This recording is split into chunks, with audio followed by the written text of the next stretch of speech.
These were the scenes when South Africa were confirmed under-20 AFCON champions. So this was the first time they were winning this competition. No wonder they are this happy. Champions of the whole of Africa.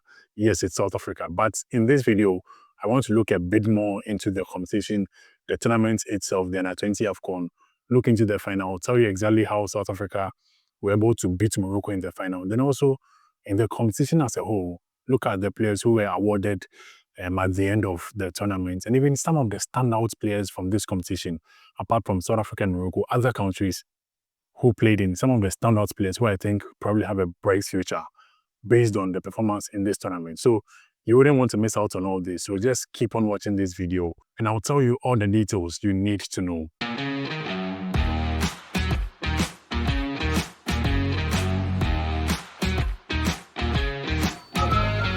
I don't know what I'm doing.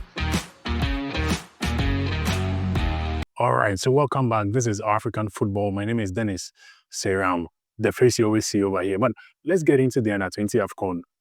The final was between South Africa and Morocco. Let me first start from this lineup, the squads which are presented by both squads. And I think from South Africa, this was the team, very strong team.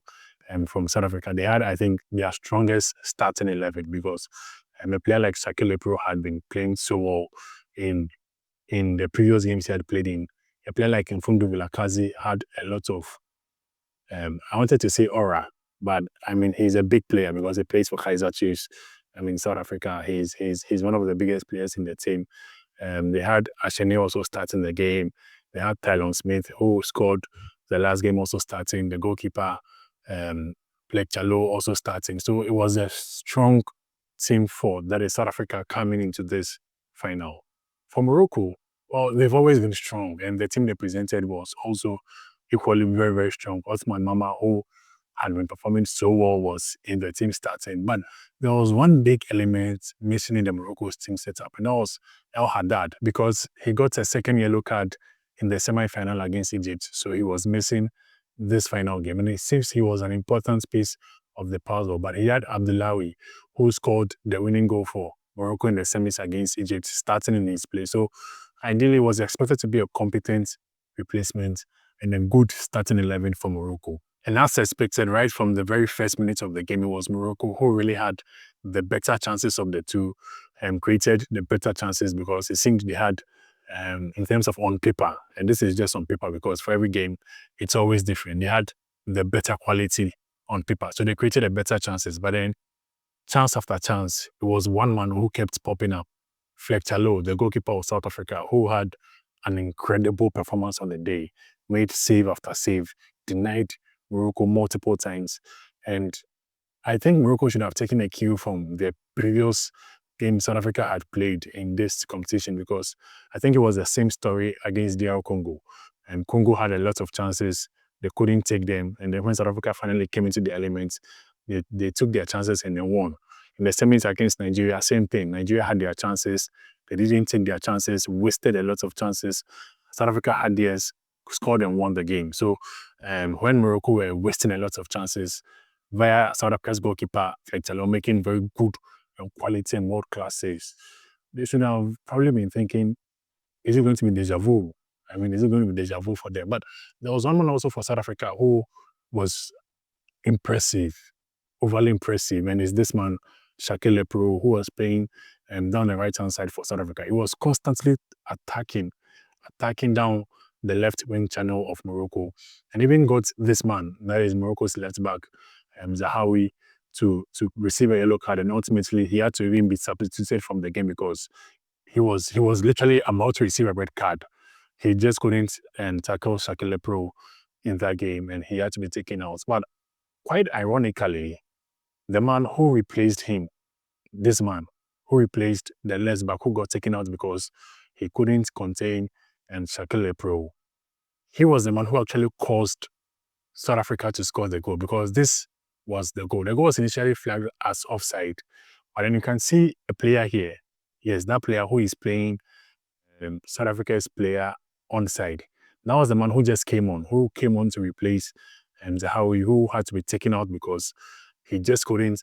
Shaquille Pro was too much of a problem down that side. So Indirectly, yes, you can say indirectly, April really played a big part in South Africa getting that goal. But then also you also have to praise the vision, the technique of South Africa's goalkeeper Fletcher to pick it, because a goalkeeper getting an assist in a final is so rare. I don't know whether uh, I know of one or heard of one. Maybe you can tell me in the comments if you know of a goalkeeper who delivered an assist in the final.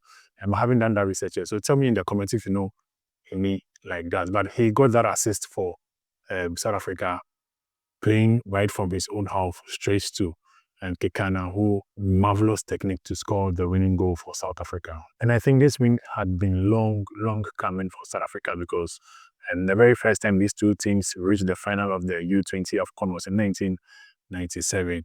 And it was Morocco against South Africa. And it was Morocco who won by 1-0 in that game. So, I mean, if you lose your only final you've been to Morocco, I'm sure none of the players on the field, no, I'm sure none of the players on the field were born, because it was, I think, 28 years ago. And this is under 20. So if you are 28 years and you're playing at 20, then that means you are over 8. So since it's under 20, none of the players on the field were born then. But then I'm sure it would be good to know that at least you've revenged your seniors who were maybe 28 years older than you. You've revenged them finally in 2025. And also another bit of revenge was just this year, because in the under 17 AFCON, it was Morocco who eliminated South Africa at the quarterfinal. Yes, it was quarterfinal, right?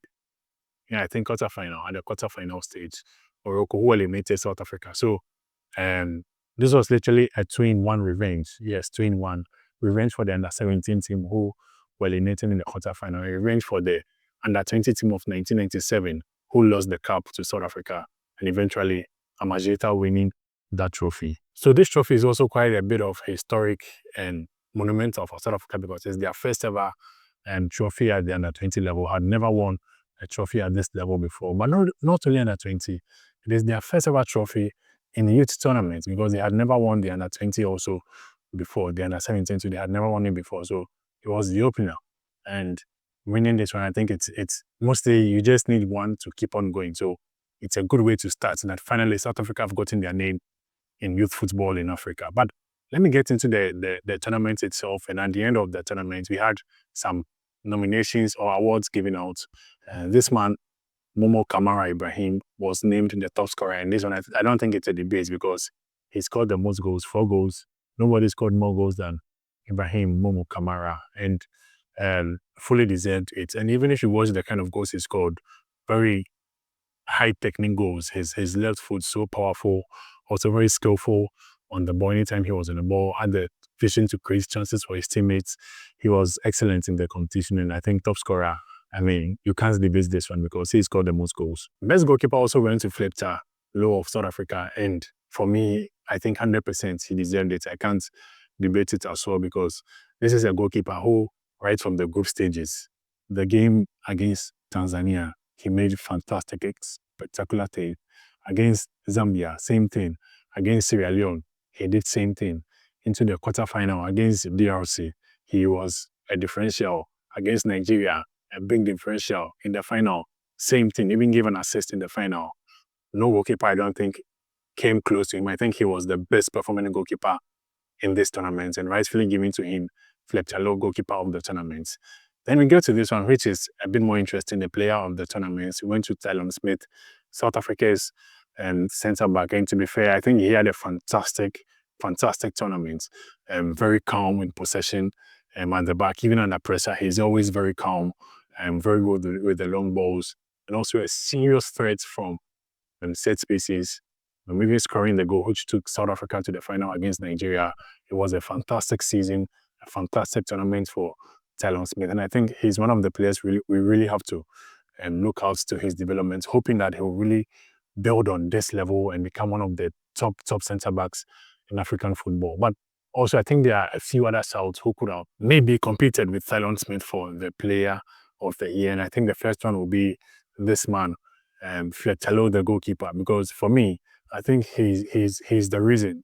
He's like 40% is the reason why South Africa won this tournament, because he showed up game after game. I watched a lot of games for South Africa where they were on the back foot for most of the times, and they needed someone to step up to sort of stop them from conceding a lot of goals. And it was the goalkeeper who came out with brilliant saves. Some saves he shouldn't even be making, but then he made all those saves. And as I mentioned earlier, and even gave an assist to the winning goal in the final. So I think he really did enough. But, I mean, football generally is very hard for goalkeepers to win individual awards. So, and Talon Smith, as I mentioned, also had a brilliant tournament. So, fair play to him. But also another player who I think maybe could have had a shout is Ibrahim Momo Kamara of Sierra Leone. I mean, he played up to the quarterfinal stage, but then out of when he was getting eliminated, I don't think there was any player who really showed up to the level of how really good he was. And it's no mistake or no lag that he was even a top scorer, even though he went out in the quarterfinal. Top quality player, and always leading Senegal, always leading Sierra Leone in every aspect of the game, creating the chances, scoring the goals, the leader. He was just fantastic. And I think if Sierra Leone had probably gone to the semis or even the final, it would have really had a big shout and be one of the big favorites to win and the player of the tournament. But with that, regardless of that being said, I think for the three winners, the top scorer, that's Kamara, the best goalkeeper, Low, and also the best player, Smith.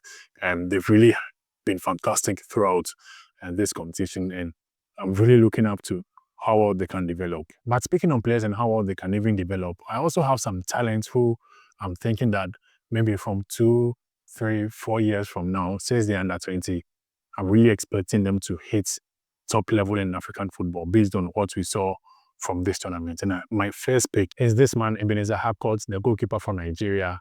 Just 15 years, only 15 years, but his performance at this competition was incredible. He conceded only one goal from open play, just one goal from open play, and didn't even lose the game. It's no surprise that Nigeria only conceded in the game against South Africa when he went out of the game with an injury, when he was substituted with an injury, because he was phenomenal for Nigeria in the competition, barely conceded, and even very good at penalty stopping.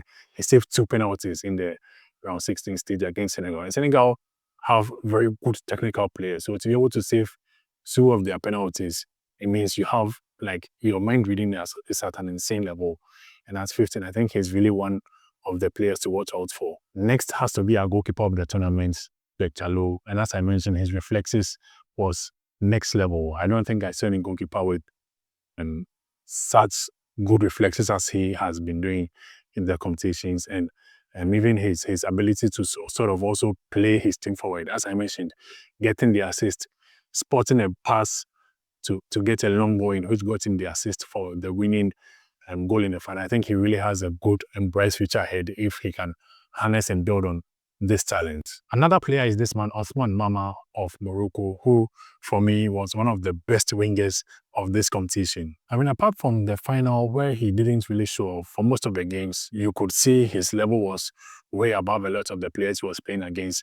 I think probably because he plays for Montpellier in the French Ligue 1, but an excellent dribbler of the ball, created the chances, also shoots when he gets the chance. I mean, excellent. And if with him still being under 20, I think there's more room for development for him to really go to an excellent player on the African continent. This man is also another player I really can't wait to see how he develops. Sheikh Thiam of Senegal, dictating play in the heart of midfield for Senegal. I think for Senegal, it looks like what they really know how to produce best is midfielders, especially in youth tournaments, because Sheikh Thiam was like, he was next level. He got the goals when needed, was able to get the shots, dictate play, has the technique to give some good passes.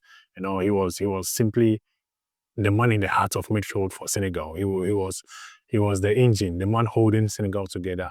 And probably if Senegal had gone a bit more further, we would have seen a lot more of him. But even to the quarterfinal stage where they reached, losing I think 2 games in the process, he was still able to stand out as a player who I'm really looking out to how he really develops in the years to come. Then there is also this man, Sakil Leprol of South Africa, who right from, I think the first game against Egypt, he showed that he is a man who has the quality. He even scored in the second game against Tanzania, had a couple of good performances, had an assist, I think, against DRC, which led them to the final. And even in the final, he was the tormentor in chief of Morocco. Nobody tormented the Moroccan defense like Shaquille Pro did. Top talented player. And I think he really has the quality to be one of the top players on the continent if he can develop and nurture his talent. He's so good. Then Joseph Opoku from Ghana is also another player who I think really stood out in the competition. I don't think I saw any player be able to contain him in the entire tournament from all the games he played in it. I checked his profile. He plays for, I think, Zulte Zorigem in Belgium, and I was not surprised because this is a talented player. I mean, he picks the ball, he's just running through players as if they are cones, who don't exist. He scored one goal for Ghana, and you should check the goal out. I think he went to about 3 or 4 players to eventually stab the ball into the back of the net. So this is a player who excellent dribbler and has proven it at this competition and can really develop. He's only 19 years, can develop to the next level and be a lot more quality. Then, of course, I have to mention the player of the tournament, Tylon Smith.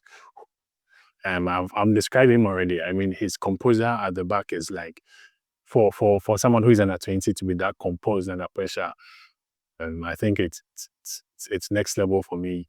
With proper development, we could probably be seeing the development of a new Van Dijk because we check the height, the threats he gives, his long ball, his passing range.